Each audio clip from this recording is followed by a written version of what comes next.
Drugs రహిత రాష్ట్రంగా తీర్చిదిద్దడమే ప్రభుత్వ లక్ష్యమన్నారు ఎమ్మెల్యే విజయ్ కుమార్. అంతర్జాతీయ మాదక ద్రవ్యాల నివారణ దినోత్సవం పురస్కరించుకుని ఎలమంచిలి రాజీవ్ క్రీడా మైదానం అనకాపల్లి ఎన్టీఆర్ గ్రౌండ్లో భారీ ఎత్తున అవగాహన కార్యక్రమాన్ని నిర్వహించారు.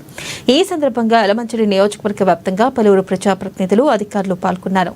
గత ప్రభుత్వ హయాంలో యువత గంజాయి మత్తులో మునిగిపోయారని ఎమ్మెల్యే విజయ్ కుమార్ విమర్శించారు. గంజాయిని పూర్తి స్థాయిలో నిర్మూలించేందుకు సీఎం చంద్రబాబు నేతృత్వంలో కూటమి ప్రభుత్వం ప్రత్యేక చర్యలు తీసుకుంటుందని వెల్లడించారు.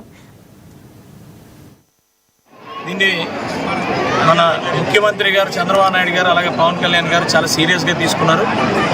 ఈ సంవత్సరం పాటు చాలా వరకు పర్సంటేజ్ తగ్గించడం జరిగింది. ఎక్కడ కూడా మేము వెనకాడకుండా దీన్ని అణగదొక్కే కార్యక్రమాన్ని ఈ సంవత్సరం పాటు తీసుకున్నాం. అయినా కూడా ప్రజల్లోంచి మార్పు రావాలి. కొంతమంది దీనికి బానిసలైన తర్వాత వాళ్ళని కూడా మేము ఐడెంటిఫై చేసి వాళ్ళని డీఅడిక్షన్ సెంటర్లకు పంపిస్తూ ఉన్నాం. ఎవరు అమ్మినా, ఎవరు వాడినా, ఎవరు ప్రోత్సహించినా చట్ట వ్యతిరేకం. వాళ్ళని ఎట్టి పరిస్థితుల్లో వదిలే ప్రసక్తి లేదు. ఈ గాంజా మీద మడమ తిప్పని మా పోరాటం కొనసాగుతూ ఉంది. ఈరోజు ఇంత పెద్ద ఎత్తున ఈ కార్యక్రమాన్ని చేయడానికి ప్రజల్లో అవగాహన కుదర్చడమే. ఎట్టి పరిస్థితుల్లో ఎలాంటి అవగాహనలు ఎన్నైనా చేస్తాం.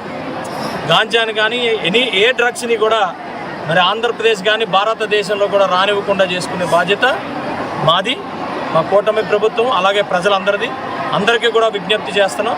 ఎట్టి పరిస్థితుల్లో మీ చుట్టుపక్కల ఏదైనా సరే ఇలాంటి కార్యక్రమం ఎక్కడైనా జరిగినా మీరు ప్రభుత్వం దృష్టికి, పోలీసు వారి దృష్టికి తీసుకురావాలని కోరుకుంటూ, ఈ ప్రపంచం మాదక ద్రవ్య రహిత ప్రపంచంగా అందరూ కూడా సుఖ సంతోషాలతో ఉండడమే మన మోడీ గారి ధ్యేయం.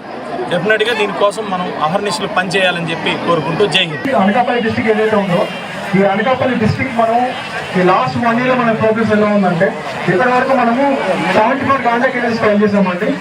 అలాగే మొత్తం మనము 4,900 కేజీలు గాంజా సీజ్ చేసాము. అలాగే 59 vehicles ganja related vehicles seize చేసాము.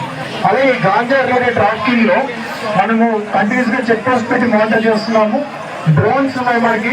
ఈ గాంజా ఎక్కడైతే మనకి ట్రావెలింగ్ ఉందో ఆ డ్రోన్స్ ద్వారా మన రూట్స్ ఆల్టర్నేటివ్ గా రూట్స్ ఎన్ని ఉన్నాయి అవన్నీ కూడా ఐడెంటిఫై చేసుకుంటున్నాము.